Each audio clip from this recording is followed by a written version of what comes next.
It's the Face to Face Podcast.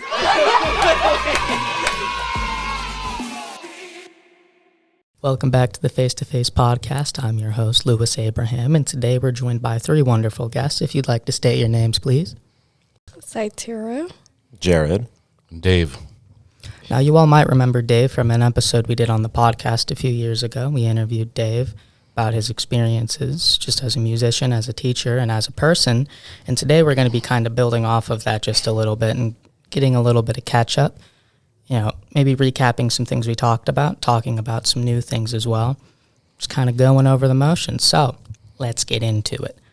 Now, I remember in class you talked about you played a lot of gigs and you still play some occasionally. So I think a good question to start off is, do you still play at shows? And if you don't, do you wish you could? Yes, I do. I play once a month in a blues band that's fronted by a local rocker named Curtis A. And we've been doing this gig for probably 8 to 10 years now. And it's at a place called the Minnesota Music Cafe. It's the third Thursday of every month. And it's a very loose thing. It's fun. I love the blues, and I love playing the blues. And so that's one thing that I do. Excuse me. There's other things that occasionally I do. I play with some friends. It's a band it's just a trio called One Brown Shoe. And we don't play out often. And none of these things are really for money. They're not like business things. They're things that I just like to do. Mainly, though, so those are gigs, but mainly the music that I play is in class with students here, and there's another school that I also teach at, another charter school. You know, it's kind of funny. You mentioned the Minnesota Music Cafe.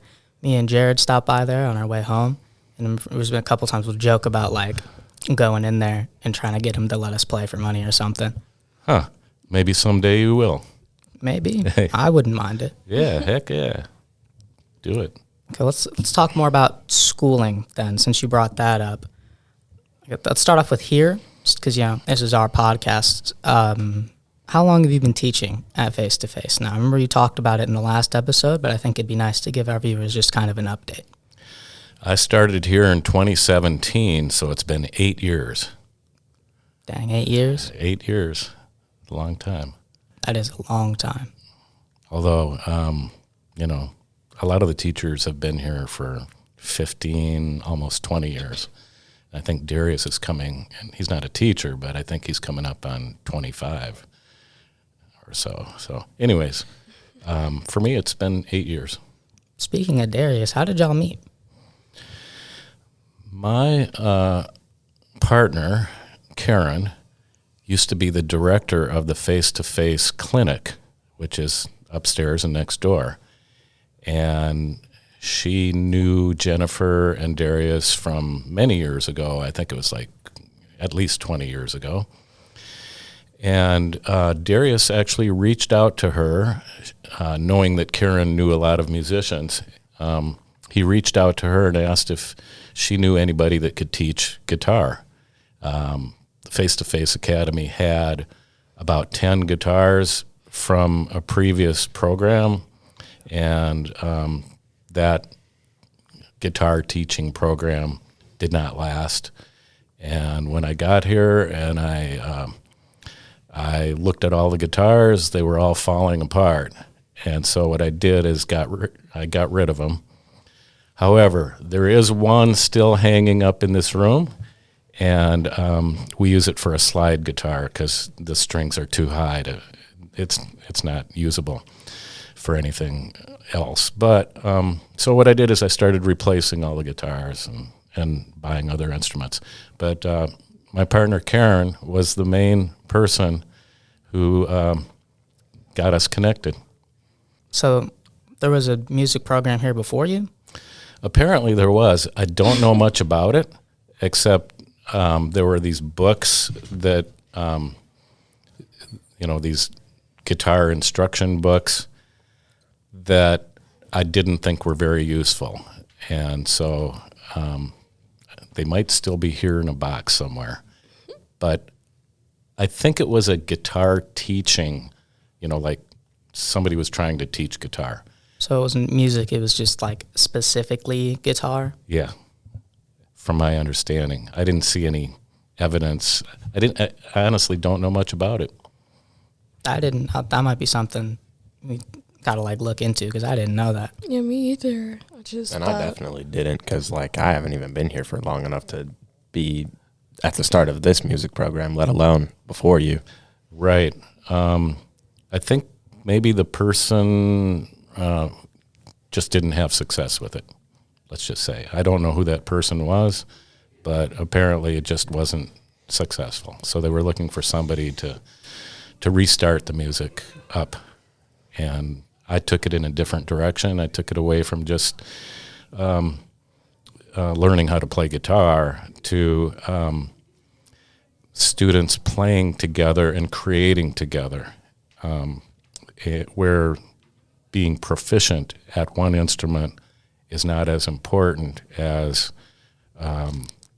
playing together and creating together, listening to each other, collaboration. Now, speaking of the teaching aspect of it,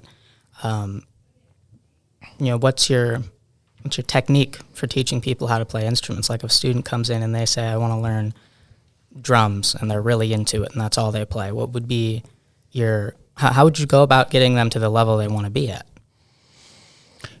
Well, if you want to become good at an instrument, it's almost all practice.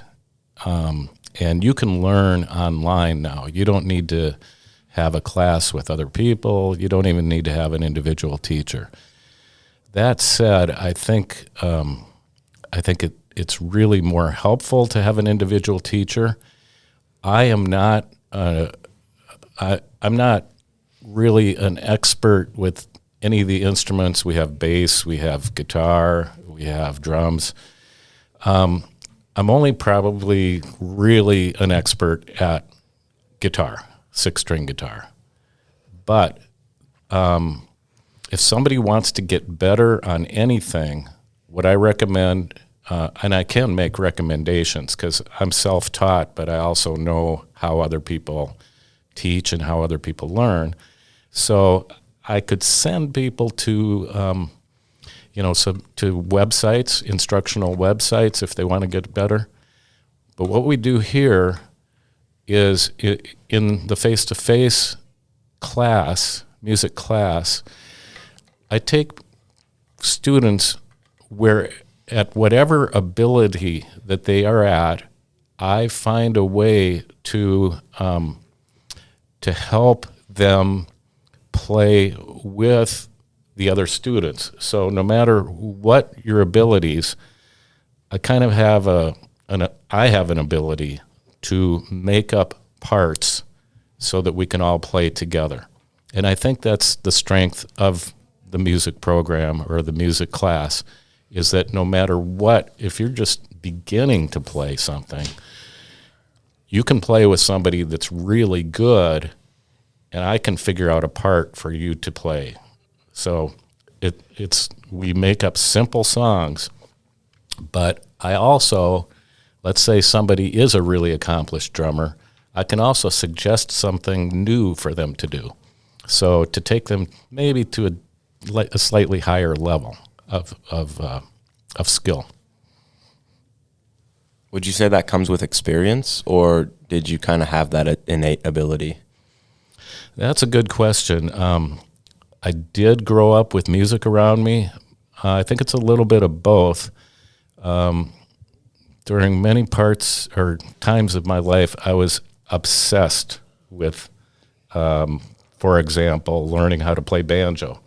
And I was very, what you might say, nerdy as a high school student, because I would sit for long periods of time practicing an instrument, practicing guitar or practicing banjo. And so the fact that I became, and kind of obsessed my whole life. In fact, I still am. There's still things that I'm trying to learn, and I listen to music if I like it. I try to learn what that guitar player played. So, or how did somebody write that song? So that's what we do, and the class is actually an opportunity for me to make up music using students as a band, which is fun. They aren't always complete songs. In fact, they're rarely complete songs.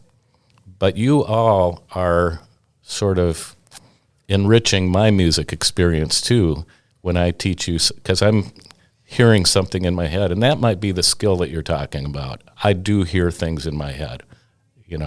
Thankfully they're not evil voices, but no, I hear a lot of music in my head. And if I hear, for example, Jared playing banjo, they might be 3 notes, but we can construct a song. I hear a song in my head, and that comes from 40, 50 years or more of being around music and being sort of obsessed with it. And it's both, I think, a gift, which I'm very grateful for, and a skill. Dave, I do have a question. Yeah. About your obsession for music, which is a really good obsession. I feel like everyone should find that something that gets them through life. I wanted to ask you what drove you to continue music for so long, since you've been doing it as a kid and until now. I mean, that's a long commitment. People grow and change, and so do their hobbies. But I mean, some hobbies don't, but most do. Yeah. Just want to know what really kept you on. I think what has kept me going, and obsession is one word, and passion is another. And I think what continues to drive me is that I've found that the rewards that I get from being around music and playing with musicians are the greatest rewards that I get from just about anything. I've met so many really good people. Just the sheer joy of getting together with friends, which I have some friends that I get together with once in a while, just to spend a night singing and playing songs. And the rewards from that are just, it's a high. It really is a high. It's a natural high.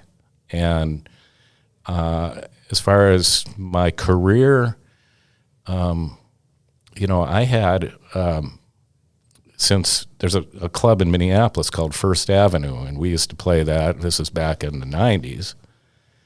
And because we would sell the place out, when the band stopped playing, when the band broke up, I was on a permanent guest list for First Avenue, which meant I could go to any show I wanted to for free. Wow. So, yeah, right? That's pretty amazing. It is. They don't have that anymore because they've gone through some changes and they had to cut back on some things. But, so for 15, 20 years, I could just go to the door and say, I'm on a permanent guest list. And me and a guest would get in for free. That's one reward. Another reward is it didn't hurt to get hired here, that I had a career in music. So there's a lot of things that I kind of think of it sometimes where I can put out this much of my music and I get this much reward. It always seems like more reward than the energy that I put out. But I have worked at it a lot. So do you find there's something in your life that you get really rewarded from? And it's okay if you don't right now, but Getting good grades. I feel like my age is focusing on like getting good grades and at least trying to graduate. So like getting good grades comes with good rewards depending on the parent or like the child and like how good they've been doing and how bad they've been doing. But definitely grades for me. Good for you. So keep doing it, and you will be rewarded in some way. You know, and sometimes the reward is just your self-esteem and just your happiness, really. You know, Dave, going back kind of on the growing up with music thing you were talking about, again, I know you touched on this a little bit in the first episode, but this is one of the things that stood out that I thought would be interesting to go into a little bit deeper. So you mentioned your father and about how he played blues and he was a musician and he kind of was your gateway into music. You know, what kind of relationship did you have with him music-wise? Like, did you play with him a lot, or were you more like kind of your own thing? There was, during World War II and after World War II, there were a lot of what they called big bands that formed. They are jazz bands, and my father loved that music, and my mother did too. And my father went from playing in his high school, Henry High in North Minneapolis, to playing in big bands. I'm not sure how he got in them because we never really talked about that origin story. But so he was in some big bands that toured around the 5-state area mostly, and he was really good. But he also had met my mom, and they started a family, and his touring ended, and then he just became, he continued to play in, I don't know if you know what Legion clubs are, but there's a place across the street from here that, is that a Legion club? So he used to play in little clubs in our small town, Rosemount, and he would play for weddings, he would play for anniversaries with a little trio he had called the Moonlighters. I first got introduced to my dad's playing when he would ask me, Dave, can you help me set up the stage? So there were these things called fronts. That's where they put the music, and there were little lights that shined on the music, and I would help my dad set up. And then sometimes I would see him play with the Moonlighters. And my dad also encouraged me to take up an instrument when I was in 4th grade. So I took up an instrument that he played, clarinet. So he played clarinet and saxophone. And every once in a while, he would play duets with me when I was practicing my clarinet. We didn't play a whole lot. I have just really fond memories of the couple of times, you know, literally feeling the warm breath coming out of that clarinet behind me, his warm breath, you know, and the tones and everything. That's a really good memory. But as far as like jamming, you know, we didn't really do that much. But he did bring friends into our house every once in a while, his musician friends, and they would jam. And that was like incredible to hear. There was one guy that played trombone. It was the first time I heard some of this music being played, you know, up close. And my father also took me to see one of his heroes, Count Basie. Count Basie was a big band jazz leader and legendary. If you ever study big band music, he's one of the titans of that style. That was an unforgettable experience too, because he was my dad's hero. We went to a place called the Prom Center, which is no longer here, but it used to be on University in Lexington. So I hope that answers your question. My dad was a real important part. We didn't play a lot together, but he had certain sayings, and I think I went over some in the first podcast that I did. Like one, he would say, it's the rough edge that makes music good, which means you don't have to be perfect. You don't have to be super accomplished. Another one that he said is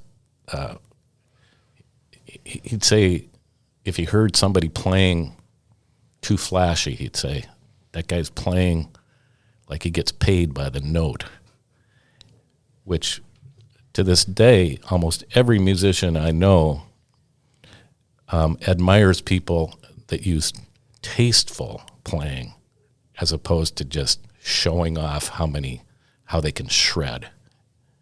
And you'll understand that. I mean, maybe you already do. If you've ever been to a place where somebody's just shredding, and it's sort of like, yeah, that's very impressive, but it doesn't do anything for me. Yeah, I understand that. I know you do. I think that's one thing I really like about the class is we together don't shred and don't show off. We create something from our little, I think another saying that I go by is style is based on limitations. So in all of our limitations, we create a style. When I was talking to Jared about prepping for this episode, a big thing we were talking about is you mentioned the humanity in music and about how that's a big part of, what you like about it. And then you saying that just kind of got me curious. Was your father kind of a part of that? Him, the rough edge thing and him also talking about, is that what kind of like instilled that idea of humanity being important in music in you? Definitely. Definitely. He was very, he had a lot of flawed friends. There are a lot of musicians that become flawed, or that maybe they're flawed in the beginning. You don't know, but you hear about it all the time. You hear about people with substance abuse problems. You hear about people with relationship problems, including my parents that had some very challenging relationship problems. And out of all of that comes the soul of music. And soul in life, I think, comes from people that are human. You have flaws. You maybe can't do something exactly the way that you want, but we're in it together, and imperfection is, I believe, soulful. And you can turn your imperfect life into a song. In fact, probably a big part of music and songs are basically about how imperfect life is. Songs of longing for something, songs of anger, songs of angst, songs of love when you don't get the love that you want. I mean, in the other room, there's a book called The Green Book. It's about this thick. It's all the music topics. And if you look at those topics, most of them are probably about, longing or, about life. And life isn't perfect. And I think the thing I said in class is I don't believe there will be any AI or any computers that will be able to replicate the soul that we here can make together. You can't replicate that, and that's cool. Thankfully. I do have a question. Do you have any siblings? And like, if so, like, do they play instruments as well? Like, did they get into music like you did? Well, I had 11 siblings. Oh wow! So there are 6 boys and 6 girls in my family. And we all took an interest because my dad was a jazz player. My mother could play a little piano. And they loved music, and music was always playing in our house. In various times of my siblings' lives, they did perform a little bit, but didn't continue. And only 3 of us, I have myself and 2 of my brothers, took music real seriously, or wanted to take it seriously and wanted to be performers. So I have 2 younger brothers that have both played a lot of music. I was in a band for 5 years with one of my brothers, and that's the band that you've probably heard about, Sun Volt. And I have another brother that is... he's still the leader of kind of a soul review that he has in New York City. So he put a band together in New York City, and they go out and play. They're called the Empire Beats. The rest of the family sort of enjoys music, but basically just 3 of us really took it seriously and took it to the level where we actually can make money at it, although you don't make a lot. But, became professionals. Well, I'm looking at the time, and we discussed doing a live show after the podcast was over. And if we want to do that, I would say we'd probably have to cut it kind of short just so we got the time to figure everything out. Mm-hmm. So if you're okay with that, I got about 2 more questions I'd like to ask you, and then if Jared, you want to do it and you want to do it. Yeah, I'm down. Yeah. So y'all are down? Of course. All right, I got 2 final questions. I think that would be great to leave this off of. My first one, this is what I'm just kind of curious about. I was doing some research on you a little bit before this episode in preparation, just to, find some new stuff. Mm-hmm. And I did actually learn about Sun Volt a little bit. I looked into it, and I saw it was a pretty big part of your career. And I was just wondering if you could tell us a bit more about that. The original band started in 1994 and went for until 2000. We made 3 records that are all out there. We made them on Warner Brothers Records. We toured almost constantly. In the year 2000, the band leader, that is the guy that wrote most of the songs, although we all contributed to the creation of the songs. So there were 4 of us. He wanted to pursue a solo career. So the band took what was called a hiatus at the time. And 5 years later, that member was interested in reforming the band, having a reunion. And but the terms of reuniting, he would not agree to give us a little, like, I guess you'd call it a nickel on his dollar for helping write the songs. He wanted to take that away, which we had for the first 3 records. So after negotiations between his lawyer and our lawyer, the other 3 members of the band, we could not come up with an agreement. And so the reunion of Sun Volt was aborted. It didn't happen. About 2 weeks after that fell through, that member hired a bunch of backup musicians to make a record, and he never changed the name from Sun Volt to something else. So ever since then, ever since about 2005, there's been a band out there called Sunvolt, but they aren't Sunvolt. They're that guy's band with, him and backup musicians. So I don't know if you read that, but there's different spins on that you'll read about. But this is the way it happened. Dang. That sucks. I'm sorry to hear that. Thank you. It does suck. Well, let's move on to the final question. Sure. And we're running short on time, so I'm just going to give the outro and then the final question really quick. So this has been the Face to Face podcast. I've been your host, Louis Abraham. I've been joined by Sytaria, Jared, and Dave.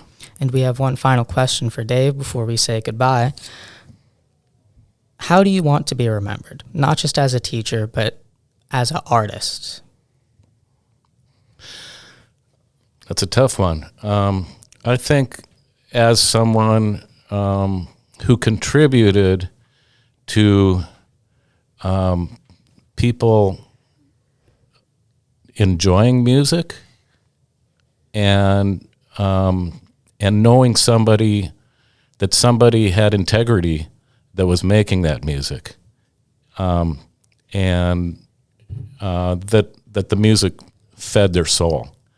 I'm into feeding souls, and if I can do that, if I can be a part of that at all, I don't mean to sound, arrogant about that. It's I like it when people feed my soul, and there's tons of music out there that does that, and I'd like to be part of that. I'd like to be part of that energy, putting that energy out into the world. And if I can be remembered that way, that's fine with me.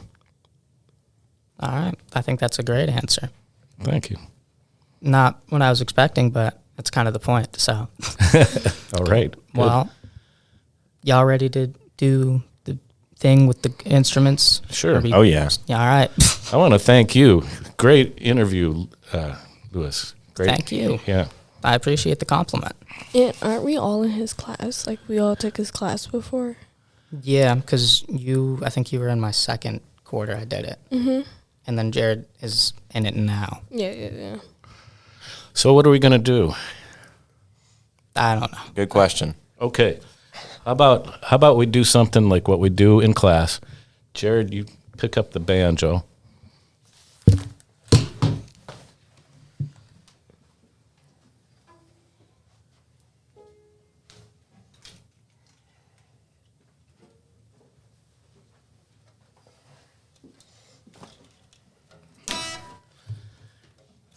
All right. Let's do something like in G. So Jared, you just get a pattern going.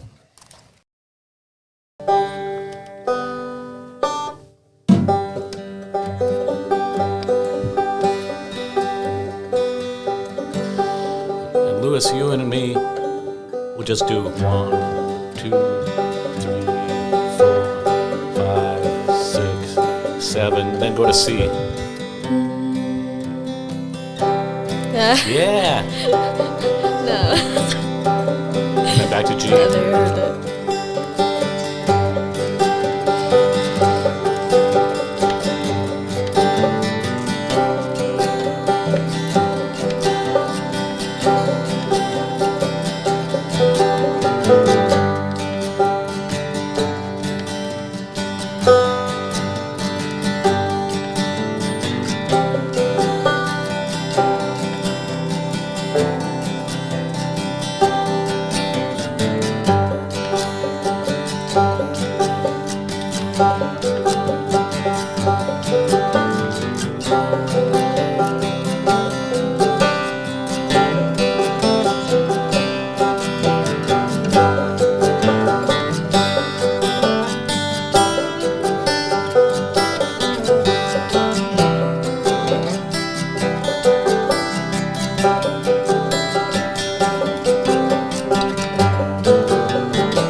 Thank you very much, folks. We'll see you tomorrow night.